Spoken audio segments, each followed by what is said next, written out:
இது மகிமை நேரம்.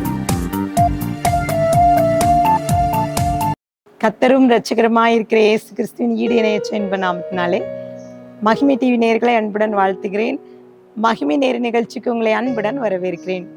நாம் தொடர்ந்து எழுப்புதல் வருவதற்கான 7 விதமான காரணங்கள் என்ற தலைப்பின் கீழே தியானித்து வருகிறோம். இன்றைக்கு அநேக சூழ்நிலையிலே நாம் எழுப்புதலுக்காக ஜெபித்து கொண்டிருக்கிறோம். நம்மளுடைய சபையிலையும் கூட எழுப்புதல் வர வேண்டும், நம் தேசத்துல எழுப்புதல் வர வேண்டும் என்னும் ஊழியர்கள் நடுவிலே கர்த்தர் எழுப்புதலிலே கர்த்தர் தன்னை பயன்படுத்த வேண்டும் என்று சொல்லலாம் நாம் ஜெபித்து கொண்டிருக்கிறோம். ஆனால் சில காரணங்களினால் இந்த எழுப்புதல் தடை பண்ணி கொண்டிருக்கிறது. இன்றைக்கு எழுப்புதலை குறித்து சொல்ல வேண்டும் என்றால் உணர்வில் ஏற்படக்கூடிய மாற்றங்களை எழுப்புதல்னு சொல்லலாம்.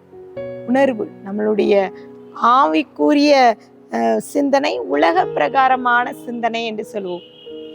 உலக பிரகாரமான சிந்தனை மாறி ஆவிக்குரிய சிந்தனை என்று நமக்குள்ளே வருகிறதோ அன்றைக்கு நமக்குள்ளே எழுப்புதல் வந்து விட்டது என்று சொல்லி நாம் அறிந்து கொள்ளலாம்.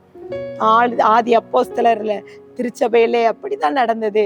இங்கே அப்போஸ்தல நடபடி புத்தகத்தை நாம் எடுத்துக்கொண்டால் அந்த புத்தகத்தை சொன்னால் பரிசுத்த ஆவியானவரின் நடவடிக்கை என்று சொல்லலாம். அங்கே பரிசுத்த ஆவியானவர் அங்கே செயலாற்றுகிறார், அங்கே அற்புதங்கள் நடந்தது என்று சொல்லலாம் பார்க்கிறோம். இன்றைக்கு அந்த ஆதி அப்போஸ்தலர்கள் 4வது நாளிலே அவர்கள் எப்படிப்பட்ட காரியங்கள் செய்தார்கள் பாருங்க. அவர்கள் எழுப்புதல் வருவதற்கு அவர்கள் தியாகமுள்ள வாழ்க்கை வாழ்ந்தார்களாம். வசனம் சொல்கிறது அப்போஸ்தலர் 3:6 அப்பொழுது பேதுரு, வெள்ளியும் பொன்னும் என்னிடத்தில் இல்லை, என்னிடத்தில் இருக்கதை உனக்கு தருகிறேன், நசரனாகிய இயேசு கிறிஸ்து நாமத்தினாலே நீ எழுந்து நட என்று சொன்னான். சொல்றான் தியாகம். அவன்கிட்ட வெள்ளி பொண்ணு அதெல்லாம் என்கிட்ட இல்லை, ஆனா என்கிட்ட இருந்த ஒன்னே ஒண்ணுதான். அந்த ஒன்று கர்த்தராகிய இயேசு கிறிஸ்து மாத்திரமே. என்றைக்கு அப்படிப்பட்ட உணர்வு நமக்குள்ளே வருகிறதோ அன்று நமக்குள்ளே எழுப்புதல் வரும். நம்ம எல்லாம் உலக சிந்தனையில இருக்கோம்லாம், எப்படியாவது படிக்கணும், நல்லா சம்பாதிக்கணும், நல்ல வசதியான வாழ்க்கை வாழணும் பாருங்க. வெள்ளி பொண்ணு பாருங்க. சில மனுஷங்களை பார்த்தீங்கன்னா அவங்க சொன்னாங்க, இவ்வளோ ஏக்கர்ல நிலம் வச்சிருக்கேன், இவ்வளோ நகை இருக்கு. அப்படி அவர்களுடைய பேச்சு செயல்கள் எல்லாம் அதே போல சிந்தனையிலே எப்படிப்பட்ட அந்த எழுப்புதல் வராமல் இருப்பதற்கு காரணம் உலக சிந்தனை நமக்குள்ளே அதிகமா இருக்கிறது. ஆனால் பேதுரு யோவானா அவங்க பார்த்து என்ன சொல்றாங்க, வெள்ளியும் பொண்ணு என்கிட்ட இல்லைன்னு. அப்படி நம்ம என்னைக்காவது நம்ம சொல்லுவோமா, என்கிட்ட உண்மையே இல்லைன்னு சொல்லுவோமா? இல்லைனாலும் என்ன செய்வோம், தங்கம் இல்லைனாலும் தங்கத்தை போல உள்ள பொருட்களை வாங்கி போட்டி கொண்டு சென்று விடுவோம். ஏனென்றால் நாம் உலகத்துக்குள்ளாக இருக்கிறோம், உலக காரியத்திலே நாம் முக்கியத்துவப்படுத்துகிறோம். ஆனால் ஆதி அப்போஸ்தலர்கள் அவர்கள் அந்த முக்கியத்துவம் அவங்க படுத்தல. இன்னும் சொல்லனா அப்போஸ்தல நடபடி புஸ்தகத்துல 20ஆம் அதிகாரத்துல நீங்க வாசித்து பாத்தீங்கன்னா 31ஆம் வசனம் சொல்லுது, ஆனபடினால் நான் 3 வருஷம் காலமாய் இரவும் பகலும் கண்ணீரோட இடைவிடாமல் அவனவனுக்கு புத்தி சொல்லி கொண்டு மந்ததை நினைத்து விழித்திருங்கள் என்று சொல்லி அங்கே குறிப்பிடப்பட்டிருக்கிறது. இப்பொழுதும் சகோதரரே, நீங்கள் பக்தி விருத்தி அடையவும் பரிசுத்தமாக்கப்படவும் அனைவருக்குள்ளும் உங்களுக்கு சுதந்திரத்தை கொடுக்கவும் வல்லவராயிருக்கிற தேவனுக்கும் அவருடைய கிருபையுள்ள வசனத்துக்கு உங்களை ஒப்பு கொடுக்கிறேன் என்று சொல்றாங்க. கிருபையுள்ள வசனம் அது மாத்திரமல்ல, அந்த அப்போஸ்தலருக்கு எப்படி இருந்தாங்க, 3 வருஷம் அவங்க ஆண்டவரை பத்தி சொல்லி இருந்தோம்.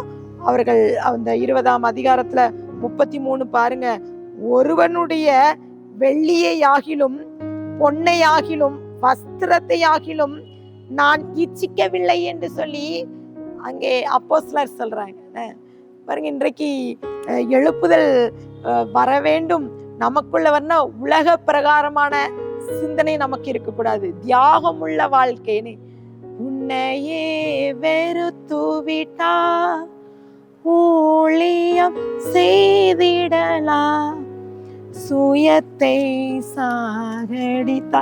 இப்படி ஒரு பாடல் நீங்க கேட்டிருக்கீங்கன்னு. சுயத்தை சாகடிக்கணும் அப்பதான் நாம் நாம் கர்த்தருக்கென்று எழுப்புதலிலே நாம் பங்கு பெற முடியும். அதுதான் ஆதி அப்போஸ்தலர்கள் சுயத்தை சாகடித்து தியாகமுள்ள வாழ்க்கை வாழ்ந்தார்கள் என்னும் அப்போஸ்தலர் 20:35 குறிப்பிடப்பட்டிருக்குது. இப்படி பிரயாசப்பட்டு பலவீனரை தாங்கவும் வாங்குகிறதை பார்க்கிலும் கொடுக்கிறதையே பாக்கியம் என்று கர்த்தராகிய இயேசு கிறிஸ்து சொன்னதை நினைக்கவும் வேண்டுமென்று எல்லா விதத்திலும் உங்களுக்கு காண்பித்தேன் என்றான். பாருங்க, அவர்கள் என்ன சொல்றாங்க, இயேசு சொல்லி கொடுத்த காரியம் ஒன்னே ஒண்ணுங்க, அவங்க வாங்குறதை பார்க்கிலும் கொடுக்கிறதே பாக்கியம். இந்த மாதிரி காரியங்கள் நம்ம கிட்ட இருக்கிறதா? நம்ம என்ன செய்வோம், ஒரு திருமண வீட்டுக்கோ எங்கேயாவது சென்றாலும் அவர்கள் என்ன செய்தார்களோ அதை நாம் செய்வோம். 500 ரூபாய் அவர்கள் மொய் எழுதுனா நம்மளும் 500 ரூபாய் வைப்போம். சரிக்கு சமம். அப்படிதான் நம்ம செய்து கொண்டு இருக்கிறோம். ஆனால் கர்த்தர் இயேசு கிறிஸ்து சொல்கிறார், வாங்குவதை காட்டிலும் கொடுப்பதே மேல். எத்தனை பேர் நாம் ஆண்டவருக்காக, இயேசு கிறிஸ்துவுக்காக, அவர்களுக்காக, ஊழியத்துக்காக, இல்ல உங்களை நம்பி யாராவது வருகிறார்கள், அவர்களுக்கு கொடுத்திருக்கிறீர்களா? கொடுத்து பார்த்திருக்கீங்களா? இதைத்தான் எழுப்புதல். நம்ம எழுப்புதல் வர வேண்டும் என்றால் தியாகமுள்ள வாழ்க்கை நாம் வாழ வேண்டும் என்று சொல்லி கர்த்தர் எதிர்பார்க்கிறார். பாருங்க, ஆதி அப்போஸ்தலர்கள் அவர்கள் தங்களுடைய வாழ்க்கையை தியாகமாக, அவர்கள் எங்கு சென்றாலும் அவர்கள் கர்த்தருடைய நாமத்தை அவர்கள் மாத்திரம் சொன்னார்களே தவிர பணத்துக்காகவோ பதவிக்காக, புகழுக்காக அவர்கள் செய்யவே இல்லை. இங்க பாத்தீங்கன்னா, பவுல் அத்தனை பட்டணத்துக்கு செல்லும் போது அங்க அவர் துரிதமா சீலாவையும் தீமோத்தையும் அழைக்கிறார். அந்த அழைக்கும் போது அங்க நடந்த காரியம் என்னன்னா, அங்க அந்த அத்தனை பட்டணத்தாரை கவனித்து பார்க்கிறார். அவர்கள் செய்கிற செயல், புறஜாதி தெய்வத்தை வணங்குறத பார்த்து ஆவிலே வைராக்கம் அடைந்து போய் பேசுகிறார். தைரியமா பேசுறார். அங்க போய் அவர்கள் அங்க எதையும் அந்த ஜனங்கள் அந்த பவுலை பார்த்து சொல்றான், இந்த வாயாடி என்ன பேச போகிறாரோ தெரியல, இல்ல புறஜாதி தெய்வத்தை குறிச்சு சொல்ல வந்திருக்கானேன்னு சொல்லி கவனித்து பார்க்கிறார். ஆனால் அந்த பவுல் அந்த பகுதியில பாத்தீங்கன்னா, அவன் அந்த என்ற ஒரு மேடையில ஏறிக்கொண்டு அவன் சொல்கிறார், தைரியமா ஆண்டவர் சமூக என்னிடத்துல ஒண்ணும் இல்லை, ஆனாலும் நான் ஜீவனுள்ள தேவனை குறித்து நான் சொல்ல வந்திருக்கேன்னு சொல்லி அப்போஸ்தலர் 17:27 குறிப்பிடப்பட்டிருக்கிறது போல, கர்த்தராகிய தம்மை அவர்கள் தடவியாகிலும் பிடிக்கத்தக்கதாக தம்மை தேடும்படிக்கு அப்படி செய்தார். அவர் தம்மில் ஒருவருக்கும் தூரமானவர் அல்லவே என்று சொல்லி அங்கே குறிப்பிடுகிறார். அங்கே தடவியாத ஆண்டவரை கண்டுபிடிக்கணும்னு சொல்லிட்டு அவங்க சொல்றான், அத்தனை பட்டணத்தாரே, நீங்க ரொம்ப பயபக்திக்குரியவங்க தான். ஆண்டவர் சமூகத்துல இருக்கிற நீங்க அங்கே உங்க மேடையில பலி செலுத்துற இடத்துல நீங்க குறிக்கப்பட்டிருக்கீங்க.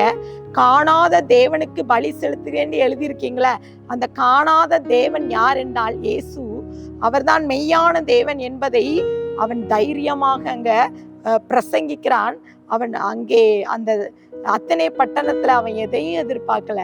அவன் தன்னை அர்ப்பணித்து தியாகமாக அவன் சொல்ல வந்த இயேசுவை குறித்து சொல்ல வேண்டிய சுவிசேஷத்தை அவன் தைரியமாக பேசிக்கிறான். எல்லாரும் பாக்குறாங்க, இவன் ஒரு புதிய உபதேசத்தை சொல்லி வராங்கன்னு பாக்குறாங்க.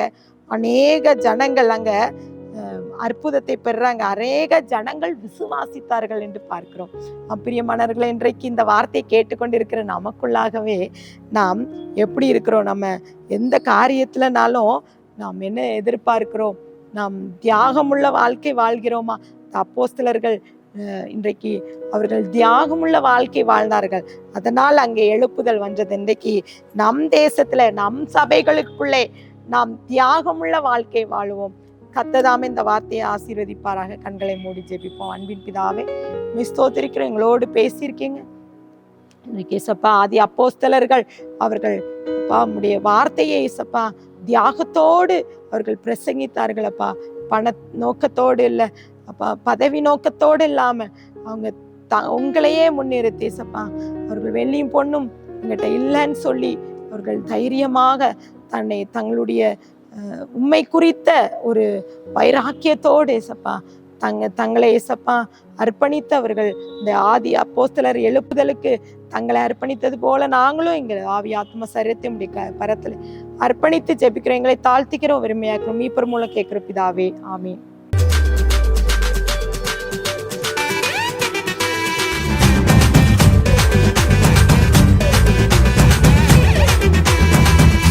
மகிமை மகிமை